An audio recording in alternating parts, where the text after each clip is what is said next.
Hello dear students, ਅੱਜ ਅਸੀਂ ਪੜ੍ਹਾਂਗੇ ਜਮਾਤ 7ਵੀਂ ਦਾ ਪਾਠ 16 ਤਰਲੋਚਨ ਦਾ ਕੱਦ। ਇਹ ਕਹਾਣੀ ਕਰਤਾਰ ਸਿੰਘ ਦੁੱਗਲ ਦੀ ਲਿਖੀ ਹੋਈ ਹੈ। ਠਿੰਗਣੇ ਮਰੀਅਲ ਤਰਲੋਚਨ ਮਾਲੀ ਤੋਂ ਅਸੀਂ ਬੜੇ ਆਵਾਜ਼ਾਰ ਸਾਂ। ਆਵਾਜ਼ਾਰ ਦਾ ਮਤਲਬ ਹੁੰਦਾ ਬੱਚੋ ਦੁਖੀ। ਉਹ ਘਸਾਈਆਂ ਮਾਰਦਾ ਰਹਿੰਦਾ ਕੰਮ ਵਿੱਚ, ਜਿਵੇਂ ਉਹਦਾ ਮਨ ਹੀ ਨਾ ਲੱਗਦਾ ਹੋਏ। ਘਸਾਈਆਂ ਦਾ ਮਤਲਬ ਹੁੰਦਾ ਖਿਸਕ ਜਾਣਾ ਜਾਂ ਕੰਮ ਤੋਂ ਟਲਦੇ ਰਹਿਣਾ। ਜਦੋਂ ਆਉਂਦਾ ਇੱਧਰ ਬੈਠ ਕੇ ਗੱਪ ਮਾਰਦਾ, ਉੱਧਰ ਬੈਠ ਕੇ ਚਾਹ ਪੀਂਦਾ। ਇਤਨੇ ਵਿੱਚ ਉਹਦੀ ਛੁੱਟੀ ਦਾ ਵੇਲਾ ਹੋ ਜਾਂਦਾ। ਕਈ ਵਾਰ ਅਸੀਂ ਵੇਖਿਆ ਖੁਰਪੀ ਲੈ ਕੇ ਉਹ ਕਿਆਰੀ ਵਿੱਚ ਅੱਧਾ ਪੌਣਾ ਘੰਟਾ ਲਾ ਕੇ ਉੱਠਦਾ, ਪਰ ਕਿਆਰੀ ਉਂਝ ਦੀ ਉਂਝ ਹੀ ਹੁੰਦੀ। ਦਿੱਲੀ ਦੇ ਇਸ ਘਰ ਦਾ ਸਾਡਾ ਲਾਨ ਕੋਈ ਬਹੁਤਾ ਵੱਡਾ ਨਹੀਂ ਸੀ। ਫੁੱਲ ਬੂਟਿਆਂ ਲਈ ਕਿਆਰੀਆਂ ਦੀ ਥਾਂ ਵੀ ਮਸਾਂ ਗੁਜ਼ਾਰੇ ਜੋਗੀ ਸੀ। ਇਹ ਸੋਚ ਕੇ ਕਿ ਕੰਮ 'ਤੇ ਕੋਈ ਜ਼ਿਆਦਾ ਨਹੀਂ, ਅਸੀਂ ਤਰਲੋਚਨ ਨੂੰ ਕੇਵਲ 2 ਘੰਟੇ ਫੁੱਲਾਂ ਵਾਲੇ ਪੌਦਿਆਂ ਦੀ ਬਿਜਾਈ, ਗੁਡਾਈ ਅਤੇ ਕਟਾਈ ਆਦਿ ਦੇ ਕੰਮ ਕਰਨ ਲਈ ਨੌਕਰ ਰੱਖਿਆ ਸੀ। ਉਹ ਸ਼ਾਮੀ 2 ਘੰਟੇ ਸਾਡੇ ਘਰ ਲਾ ਜਾਂਦਾ, ਦਿਨੇ ਕਿਸੇ ਦਫ਼ਤਰ ਵਿੱਚ ਕੰਮ ਕਰਦਾ ਸੀ। ਅਸੀਂ ਸੋਚਿਆ ਉਹਦੇ ਵੀ 4 ਪੈਸੇ ਵਾਧੂ ਬਣ ਜਾਣਗੇ, ਸਾਡਾ ਵੀ ਕੰਮ ਤੁਰ ਜਾਵੇਗਾ।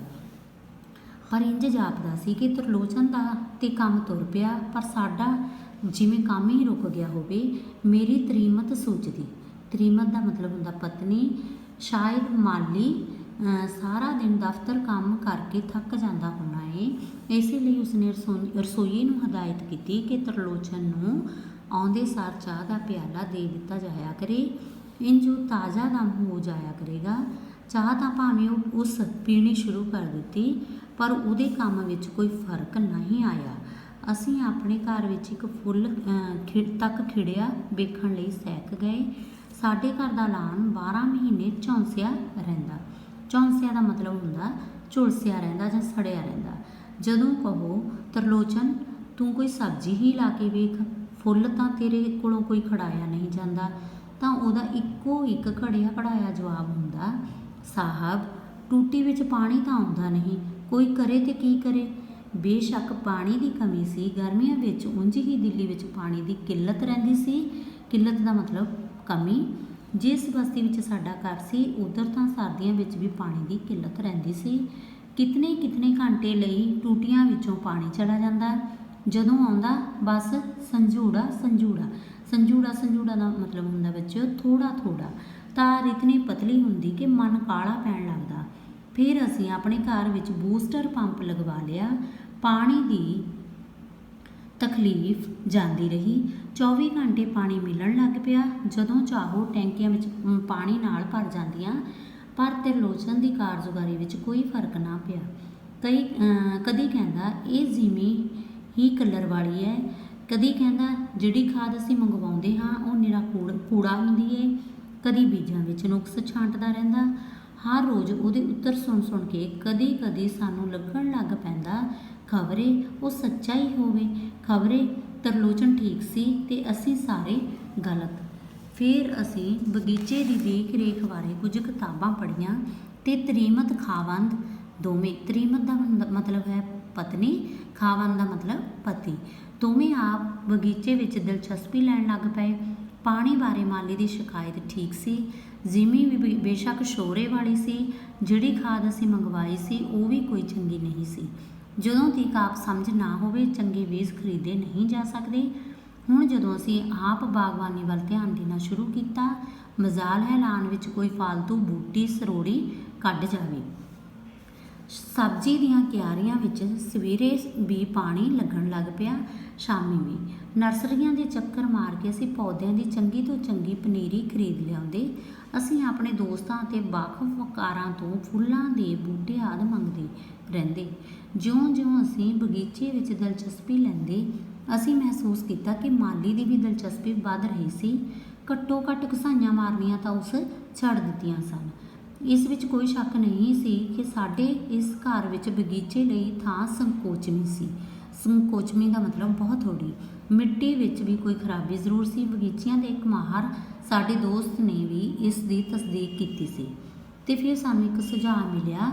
ਸਾਡੇ ਘਰ ਦਾ ਕੋਠਾ ਕਾਫੀ ਮੋਕਲਾ ਸੀ। ਮੋਕਲਾ ਦਾ ਮਤਲਬ ਹੁੰਦਾ ਖੁੱਲ੍ਹਾ। ਇਹ ਫੈਸਲਾ ਹੋਇਆ ਕਿ ਬਗੀਚਾ ਕੋਠੇ ਉੱਤੇ ਬਣਾਇਆ ਜਾਵੇ। ਇੱਕ ਵਾਰ ਸਾਡੇ ਮਨ ਵਿੱਚ ਇਹ ਗੱਲ ਆ ਗਈ, ਫਿਰ ਜਿਵੇਂ ਦਿਨ ਰਾਤ ਸਾਡੇ ਮਨਾਂ ਉੱਤੇ ਇਹ ਧੁਨ ਸਵਾਰ ਹੋ ਗਈ ਹੋਵੇ। ਕੋਠੇ ਦੇ ਫਰਸ਼ ਨੂੰ ਪੁੱਟ ਕੇ ਉਸ ਉੱਤੇ ਲੁੱਕ ਦੀ ਤਹਿ ਵਿਛਾਈ ਗਈ। ਸਾਰੇ ਦੇ ਸਾਰੇ ਕੋਠੇ ਉੱਤੇ ਜਿਵੇਂ ਕਾਲੀ ਲੁੱਕ ਦਾ ਨਮਦਾ ਜਮਾ ਦਿੱਤਾ ਗਿਆ।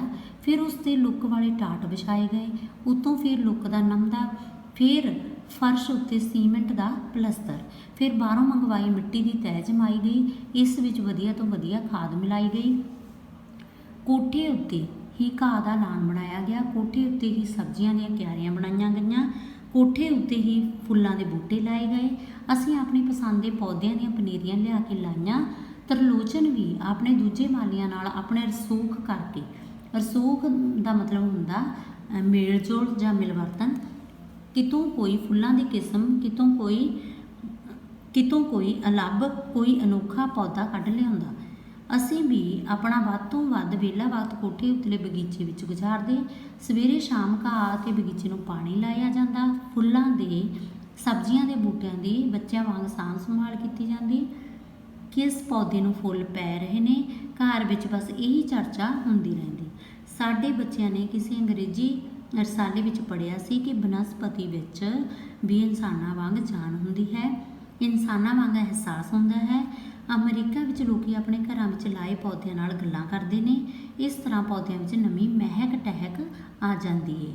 ਪੌਦੇ ਚੰਗਾ ਗਾਣਾ ਸੁਣ ਕੇ ਇਨਸਾਨਾਂ ਵਾਂਗ ਹੀ ਖੁਸ਼ ਹੁੰਦੇ ਨੇ, ਉਹਨਾਂ ਵਿੱਚ ਰੌਣਕ ਆ ਜਾਂਦੀ ਹੈ। ਫੁੱਲਾਂ ਦੇ ਬੂਟਿਆਂ ਨਾਲ ਜਿਹੜੇ ਫੁੱਲ ਲੱਗਦੇ ਨੇ ਉਹਨਾਂ ਦੇ ਰੰਗ ਵੰਨ ਸੁਵੰਨੇ ਹੋ ਜਾਂਦੇ ਨੇ। ਫੁੱਲਾਂ ਦਾ ਖੇੜਾ ਜ਼ਿਆਦਾ ਮੋਹਕ ਹੋ ਜਾਂਦਾ ਹੈ। ਫੁੱਲਾਂ ਦਾ ਆਕਾਰ ਵਡੇਰਾ ਹੋ ਜਾਂਦਾ ਹੈ। ਸਾਡੇ ਦੋਵੇਂ ਬੱਚੇ ਵੀ ਸਵੇਰੇ ਉੱਠਦੇ ਹੀ ਆਪਣੇ ਪੌਦਿਆਂ ਨਾਲ ਵਕਤ ਗੁਜ਼ਾਰਨ ਲੱਗ ਪਏ। ਇੰਜ ਕੋਈ ਪੱਤਾ ਪੀਲਾ ਪੈ ਗਿਆ ਹੁੰਦਾ ਤਾਂ ਉਸ ਨੂੰ ਤੋੜ ਲਿਆ ਜਾਂਦਾ। ਕਿਸੇ ਪੌਦੇ ਨੂੰ ਖਾਦ ਜਾਂ ਪਾਣੀ ਦੀ ਘਾਟ